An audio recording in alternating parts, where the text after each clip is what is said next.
not every day that a Montreal band tops the Billboard charts, especially when that band is not mainstream. But that is what Arcade Fire has done. The indie rock band started in 2004. They hit the top position of the charts recently with their album, The Suburbs, not only in the all-important United States, but also in Britain, Europe, Canada. Show 'em DJ, one of our pop culture columnists, Jason Rockman, is here with more on this. So quite an achievement and quite a trajectory for Arcade Fire in the last 7 years. It's been a huge and crazy ride for them. And as a musician myself, I'm really, really proud to see a band from Montreal top the U.S. Billboard chart. I mean, that's huge. I mean, knocking Eminem out of the #1 spot. I mean, it's unheard of. This is an indie rock band, and they've got everything from accordions to strings, and so they're not commercial. They're definitely not mainstream, as I said. And so now you always have this kind of schadenfreude that goes on where people say, oh, they're selling out. Yeah. You know, they're an indie band, and they're the top of the Billboard charts. Yeah, and I've never subscribed to that. I think that's a crock. I think they're hardworking. I think they have everything. All their ducks are in a row, and the stars just aligned for them at the right time. And they have everything on their side. They have the push of the independent. They have the push of the mainstream, and they're that band that everybody wants to like and everybody wants to get into. And it just all happened at the right time for them. As a musician yourself, they are hard to classify, though, aren't they? 100%. To me, they're like this generation's Talking Heads. And but they're awesome. They're great, and they've got great songs, and they've got great work ethic. And there's a reason why they're doing as well as they are. And they're different. They're different than everything else that's going on. And also important to remember that they were quite smart. You talked about the marketing of themselves because they had a week-long deal. I think it's important to say this. Yeah. A week-long deal with Amazon.com where the album was sold for $3.99. Yeah. And that really helped to push them above Eminem and the other chart toppers off the perch because Eminem had been on #1 for several weeks. Yeah. Another band was #1 just before them. And now Eminem is back on top again.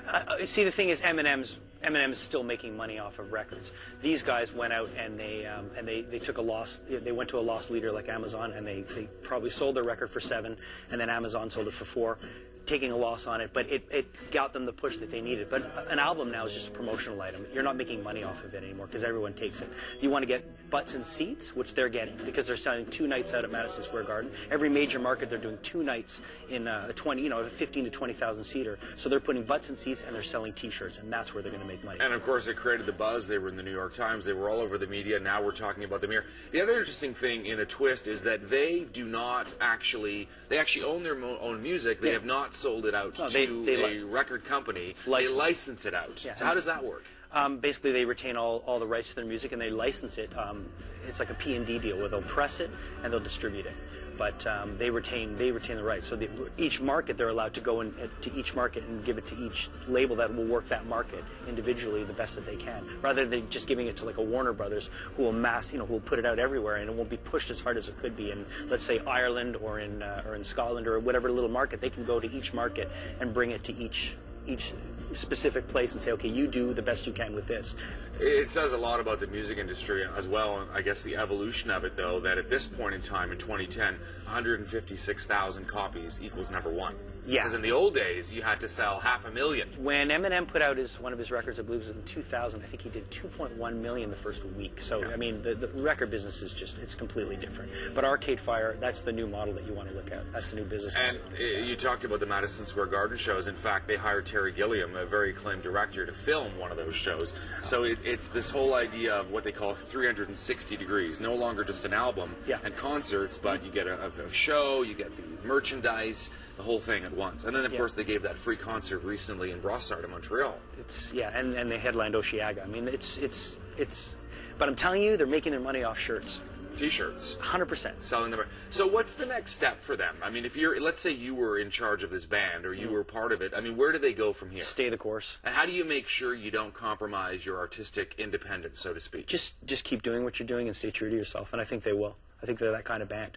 And get more endorsements from people like Peter Gabriel and David Bowie. Which they did. Yeah. Which they did. And in terms of as they go forward and another album and all this kind of stuff, I mean, do you think that they are a model for other bands? I think, if anything... Because they are pretty much in their own kind of league. Yeah, I think they're the kind of band that just does what they do, they stay true to what they do, and that's why they're doing as well as they are. Because people can smell BS, and there's no BS on that band. The next band to watch out for from Montreal, Stars. Stars. 100%. S-T-A-R-S? Yep, they're going to be the next band to break out of here. I want to thank you, and I like your Green Lantern T-shirt, which I believe that's Japanese for Green Lantern. Thanks very much. Have a look at the forecast. We're keeping an eye on a low that's slipping slowly offshore. It is pulling cloud away.